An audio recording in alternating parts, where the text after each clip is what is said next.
সাল্লাল্লাহু আলাইহি সাল্লাম মাটি নাকি নূরের তৈরি, তা মানা কি ইমানের জন্য আবশ্যক? ভাইরা আমার, আমি সব জায়গায় এই কথা বলি, নবী করিম সাল্লাল্লাহু আলাইহি সাল্লামকে আল্লাহ তাআলা কি দিয়ে তৈরি করেছেন এটা আপনার জানার দরকারটা কি?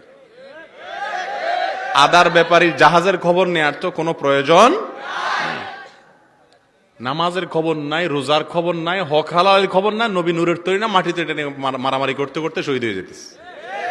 ভাইরা আমার, কোরআন এবং হাদিসের কোথাও রাসূল করিম সাল্লাল্লাহু আলাইহি সাল্লামের সৃষ্টির মূল উপাদান কি, আল্লাহ তাআলা তাকে কি উপাদান দিয়ে তৈরি করেছেন, এরকম আলাদাভাবে পার্ট আকারে, চ্যাপ্টার আকারে আলাদা করে কোথাও স্পষ্ট কিছু বলা, তাহলে সেই জিনিস নিয়ে আমাদের কেন মারামারি করতে হবে? তবে এটুকু ঠিক, নবী সাল্লাল্লাহু আলাইহি সাল্লাম মানুষ ছিলেন নাকি ফেরেশতা ছিলেন? মানুষ ছিলেন। কোরআনে কারিমে বহু জায়গায় আল্লাহ তাআলা এটা বলেছেন, কুল ইন্নামা আনা বাশারুম মিথলুকুম, হে রাসূল আপনি বলে দিন আমি তোমাদের মতো। এই নবী আবার আমাদের মতো মানুষ হয় কেমনে? ইউহা ইলাইয়া, এজন্য আয়াতের পরের অংশে আল্লাহ পার্থক্য করে দিয়েছেন, তোমাদের মতো রক্ত মাংসে গড়া মানুষ আমি ঠিক, তবে পার্থক্য হলো আমার কাছে ওহী আসে, আমি নবী আর তোমরা সাধারণ মানুষ।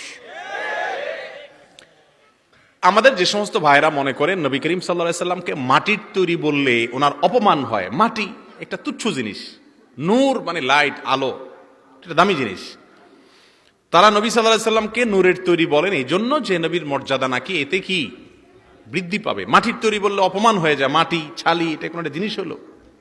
ভাইরা আমার, আদম আলাইহিস সালাম কিসের তৈরি ছিলেন? এই ব্যাপারে তো কোনো দ্বিমত করার সুযোগ না, কারণ কোরআনে আল্লাহ তাআলা উল্লেখ করেছেন কি দিয়ে তাকে তৈরি করেছেন। খালাকতাহু মিন নার ওয়া খালাকতাহু মিন তিন, খালাকতানি মিন নার ওয়া খালাকতাহু মিন তিন। আদম আলাইহিস সালামকে মাটি দিয়ে তৈরি করেছেন, এটা কোরআনে স্পষ্ট আল্লাহ উল্লেখ করেছেন। সে মাটির তৈরি আদমকে আল্লাহ তাআলা সেজদা করাইছেন কাদেরকে দিয়া? নূরের তৈরি ফেরেশতাদেরকে দিয়া। তাহলে আমাদের নবীজিকে যদি আপনি নূরের তৈরি বলেন, তাহলে উনি সেজদা দেওয়া লোকদের দলে ঢুকবেন, অর্থাৎ ফেরেশতাদের দলে, ঠিক না বে ঠিক? আর যদি মাটির তৈরি বলেন তাহলে সেজদা পাওয়া লোকদের দলে ঢুকবেন, অর্থাৎ আদমের দলে। তাহলে মর্যাদা মাটির তৈরি বললে বাড়বে না কমবে? তারপরেও এই মাটির তৈরি এই কথা বলার প্রয়োজন, কারণ কোরআন হাদিসে কোথাও এইভাবে আল্লাহ তাআলা খুলে খুলে বলেন না, আপনি কেন এত খুলে যেতে যাবেন? আপনি বলেন উনি মানুষ ছিলেন, তবে মহামানুষ, সাধারণ কোনো মানুষ না। আল্লাহ তাআলা আমাদের সবাইকে নবীজির মহব্বত অন্তরে ঢোকানোর, প্রবেশ করানোর তৌফিক দান করুন। তাহলে ওনাকে আল্লাহ তাআলা কি দিয়ে তৈরি করেছেন এটা জানা আমাদের জন্য গুরুত্বপূর্ণ কোনো বিষয়। আসল বিষয় হলো আমাদের প্রিয় নবী সাল্লাল্লাহু আলাইহি সাল্লাম কি বলেছেন, কি করেছেন, সেই কথাগুলো আসল বিষয়। তাকে আল্লাহ কি দিয়ে বানাইছেন এটা আমার জানার বিষয় না।